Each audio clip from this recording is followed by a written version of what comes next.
Alain Grandjean, bonjour. Bonjour. Vous êtes économiste, fondateur et associé de Carbone 4, une société de conseil sur le climat et l'énergie, et membre du conseil scientifique de la Fondation pour la Nature et l'Homme, la FNH. Alors aujourd'hui, on va parler fixation du prix du carbone. C'est un enjeu fondamental pour sortir le charbon de la production d'électricité en Europe. Mais alors que faudrait-il pour ce faire ?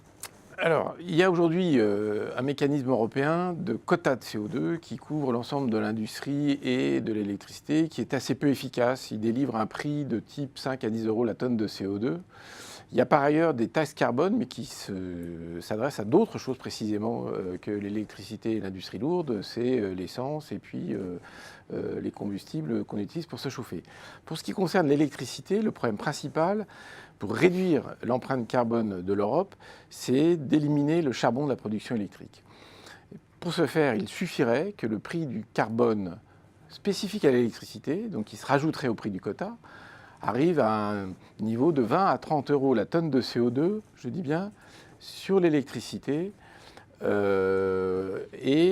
ce prix-là, le gaz devient plus compétitif que le charbon, parce qu'il se trouve qu'aujourd'hui, malheureusement, le charbon est une source certes très polluante, mais peu chère. Donc avec un prix de 20 à 30 euros la tonne de CO2, on commence à voir le gaz gagner des parts de marché sur le charbon. Donc on voit le charbon commencer à sortir progressivement de l'électricité.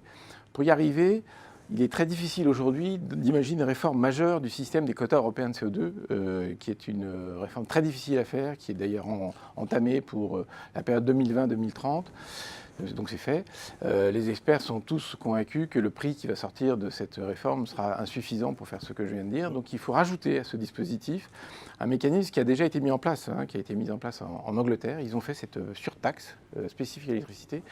Et il suffirait, mais il faudrait, que quelques pays de l'Europe de l'Ouest s'y mettent, un club de pays, en gros, la France, l'Allemagne, le Benelux, probablement l'Italie, pour qu'on y arrive. Et ça aurait des conséquences sur le coût de l'électricité, peut-être supérieur dans certains pays que d'autres ? Évidemment, qu'est-ce que fait ce mécanisme ? Il place le gaz en position avant le charbon avec son prix, et donc il augmente globalement l'ensemble des prix, puisqu'il fait supporter au carbone un prix. Sauf que à ce niveau, 20-30 euros la tonne de CO2, comme je viens de le dire, ce n'est que quelques mégawattheures, quelques euros le mégawattheure qui sont en surprix de l'électricité. Ce n'est pas du tout un problème pour le consommateur final. Enfin, tout de même, on imagine que c'est un sujet politique éminemment compliqué, notamment entre la France et l'Allemagne dépendante du charbon, la France du nucléaire.